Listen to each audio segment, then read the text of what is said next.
क्या आप 12th पास है या फिर आप भी चाहते हैं कि आपके चाहने वाले आपको सल्यूट करें?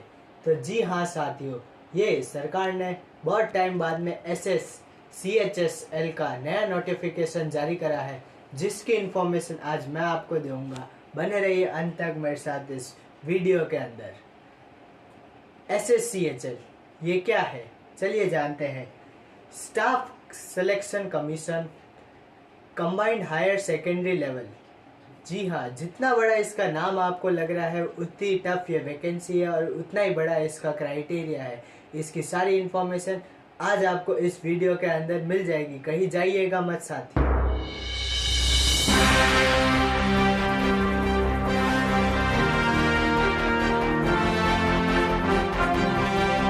जय श्री राम साथियों, मैं आपका रिपोर्टर, होस्ट और दोस्त Mukul Namdev, MN job news join and grow with us मैं आप सभी का स्वागत करता हूं। चलिए शुरू करते हैं आज की हम अपनी विशेष हेडलाइंस के साथ। आज की मुख्य हेडलाइंस ये है, नीट यूजी स्टूडेंट्स, उनके लिए खुशखबरी की बात है कि उनका सिटी अलॉट हो चुकी है। साथ ही उसके अलावा PSC ऑफिस अटेंडेंट की वैकेंसी आ चुकी है। इसके अंदर 8th पास स्टूडेंट्स की योग्यता रहेगी। आप अगर 8th पास है तो इसके फॉर्म भर सकते हैं। अब रेलवे की हेडलाइन की बात करते हैं। रेलवे डेटा एंट्री ऑपरेटर की वैकेंसी आ चुकी है, इसका भी नोटिफिकेशन जारी हो चुका है। इसके अंदर इसकी अंतिम तिथि रहेगी 2 मई 2024। ये हो गई हमारी हेडलाइंस की बात। चलिए हम अपने मेन मुद्दे के अंदर वापस आते हैं। SSCHSL पर सरकार ने इसकी 3712 सीट्स अप्लाई करी है, जिसके अंदर LDC JSA junior secretary assistant की पोस्ट है। साथ ही data entry operator plus data entry operator grade A की भी पोस्ट इसके अंदर आपको मिलेगी। आप इसका एग्ज़ाम देते हैं तो आप इन सेलेक्टिव सीट्स के ऊपर सुनिश्चित अपना पद बना सकते हैं। अब क्वालिफिकेशंस की बात। क्वालिफिकेशंस के अंदर आपको 12th पास होना ज़रूरी है। 12th पास कोई भी अपने महान भारत के, इंडिया के कोई भी रिस्पेक्टिव बोर्ड से आप अगर 12th पास है तो आप इस वैकेंसी के अंदर अपना आवेदन फॉर्म भर सकते हैं। एज क्राइटेरिया की बात। एज क्राइटेरिया के अंदर अगर आपकी उम्र 18 से 27 वर्ष के बीच के अंदर है तो आप इसके अंदर अपना आवेदन फॉर्म भर सकते हैं। इसके अंदर एक और आसान बात मैं बताता हूँ। अगर आपकी डेट ऑफ बर्थ 2 अगस्त 1997 से लेकर 1 अगस्त 2006 के बीच के अंदर है तो आप इसके अंदर बड़ी आसानी से फॉर्म भर सकते हैं। आपको अपनी डेट ऑफ बर्थ ऊपर नीचे देखने की जरूरत नहीं पड़ेगी। सीधा इस टाइम पीरियड के अंदर आपकी अगर डेट है तो आप अभी के अभी अपने पास ही के साइबर कैफ़े के अंदर 12th की मार्कशीट लेकर जाइए और भरिए। इसके आवेदन फॉर्म का मेथड होगा ऑनलाइन, भीम UPI से, वीज़ा मास्टर से, फ़ोन पे से, किसी से भी आप भर सकते हैं। अब जनरल OBC से आप बिलोंग करते हैं तो इसके अंदर आपको 3 साल का एज रिलैक्सेशन टाइम मिलेगा। उसके अलावा अगर आप SC ST EWS या अदर कैटेगरी से बिलोंग करते हैं तो इसके अंदर आपका एज रिलैक्सेशन टाइम में आपको 5 ईयर्स मिलेंगे। अब इसके एग्ज़ाम्स और सब्जेक्ट्स की बात करते हैं।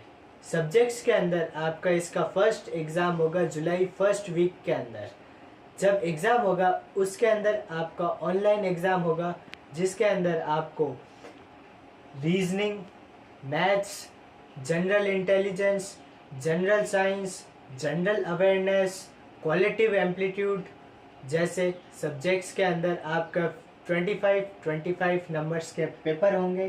टोटल 60 मिनट्स का आपको टाइम मिलेगा ये फर्स्ट टायर का ऑनलाइन एग्ज़ाम देने के अंदर। ऑब्जेक्टिव टाइप एग्ज़ाम होगा ये। अगर आप उत्तर इसका सही करते हैं तो आपको 2 नंबर मिलेंगे। उसके अलावा अगर आप गलत कर देते तो इसके अंदर ध्यान रखिएगा नेगेटिव मार्किंग भी है। एक आंसर गलत होने पर 1/4 नंबर चले जाएंगे, इसका आप मेन ध्यान रखिएगा। जैसे कि अभी मैंने आपको कुछ क्षण पहले ही कहा था, जितना लंबा इसका नाम है उतना ही हार्ड इसका सिलेक्शन क्राइटेरिया होगा। नेगेटिव मार्किंग के साथ में आपको ये बात पता चल ही गई होगी। अब आपने पेपर दिया है तो इसकी कट ऑफ तो जाएगी ही जाएगी। पिछले साल की कट ऑफ की मैं एक बार आपको रिपोर्ट दे देता हूँ। इसके अंदर आप ओबीसी से हैं तो आपकी 153 कट ऑफ गई थी पिछली बार। अगर आप ईडब्ल्यूएस से हैं तो इसके अंदर आपकी 151 कट ऑफ गई थी। आप एससी या एसटी से हैं तो आपकी कट ऑफ 135 या 125 गई थी। अगर आप जनरल से हैं तो इसकी कट ऑफ 157 गई थी। अब पेपर क्लियर हो गया है आपका तो खुश मत होइए, क्योंकि आपका एक सेकंड पेपर भी होगा जो केवल और केवल सेलेक्टेड कैंडिडेट्स को बुलाया जाएगा। उसकी भी इंफॉर्मेशन जब सरकार आपको दे देगी, साथ ही मैं भी दूंगा जब उस एग्ज़ाम की डेट आ जाएगी। अब आखिर में बात करते हैं इसकी सैलरी की। सैलरी के अंदर अगर आप एलडीसी के अंदर लग जाते हैं तो इसकी सैलरी 19,000 से लेकर 63,000 तक आपको इसकी सैलरी मिलेगी। आप डेटा एंट्री ऑपरेटर के अंदर लग जाते हैं तो 25,000 से लेकर 81,000 तक आपको सैलरी मिलेगी। अगर आप ग्रेड ए पर लग जाते हैं तो भी आपको data entry operator grade A के लिए 25,000 से लेकर 81,000 तक की सैलरी मिलेगी। अब ये सैलरी आपको तभी मिलेगी जब आप साइबर कैफ़े के अंदर जाकर फॉर्म भरेंगे। साइबर कैफ़े के अंदर फॉर्म भरने के लिए सबसे पहले आपको ध्यान होना चाहिए, अगर आप ओबीसी जनरल से हैं तो आपकी इसकी फ़ीस के 100 रुपीज़ चार्जेस रहेंगे। अगर आप SC ST EWS वुमेन या एक्समैन सर्विस से बिलोंग करते हैं तो इसके अंदर आपकी एकदम फ्री चार्जेस रहेंगे। नो कॉस्ट आपको फ्री के अंदर फॉर्म भरने को मिलेगा। और इसका मेथड मैं पहले ही बता चुका हूँ, ऑनलाइन।